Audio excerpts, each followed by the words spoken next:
ஜெகன் மாதா ஜெகதம்பாய நமக.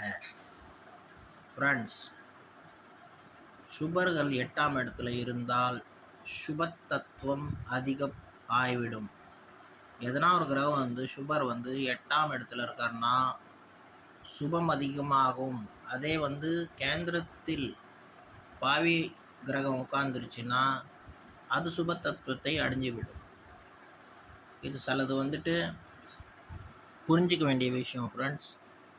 பட் அதே திடீர் லாபம் திடீர் நஷ்டம் கொடுக்கக்கூடிய கிரகங்களும் 8ஆம் இடம்தான். அந்த 8ஆம் அதிபதி எப்படி இருக்காரு, அந்த வீட்டு அதிபதி எப்படி இருக்காரு, இந்த விஷயம் ரொம்ப சிந்திக்கக்கூடிய விஷயம். இந்த 8ல் எதனா நல்லா சுப கிரகம் உட்கார்ந்து இருந்ததுன்னா நிறைய நாலேஜ் கிடைக்கும். மறைஞ்ச விஷயங்கள் நல்லா தெரிய வரும். நிறைய நாலேஜ் அவங்கக்கிட்ட இருக்கும். இப்போ நீங்கள் ஓஷோவை பார்த்தீங்கன்னா அவருக்கு 8ல் குரு பிரஸ்பதி இருந்தார். அவர் பார்த்தீங்கன்னா அவரோட நாலேஜ் கம்பேரிசனுக்கு இன்றைக்கி இந்த செஞ்சுரியிலேயே யாரோ இல்லைன்னு சொல்கிறாங்க.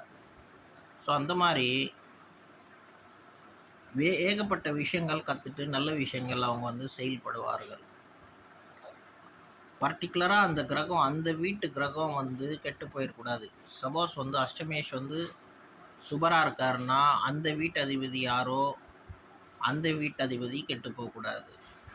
ஸோ அப்போ அவங்களுக்கு நல்லா லாபங்கள், நல்லா நாலேஜ் வரும். எவ்வளோ அப்டிக்கல்ஸ் வந்தாலும் அவங்க அதில் ஜெயிப்பாங்க. அவங்க சோதனைகள் வரும். ஏன்னா சோதனை மூலிமா அவங்களுக்கு கெயின் கொடுத்துட்டு போயிடும். அந்த ஒரு சோதனையும் நாலேஜ் கொடுக்கும். என்னன்னா உங்களுக்கு ஃபால்ஸ் உங்கள் லைஃப்பில் நடக்குது எல்லாமே கிரக ரீதியாக தான் நடக்குது. யாரும் ஒன்றும் பண்ண முடியாது.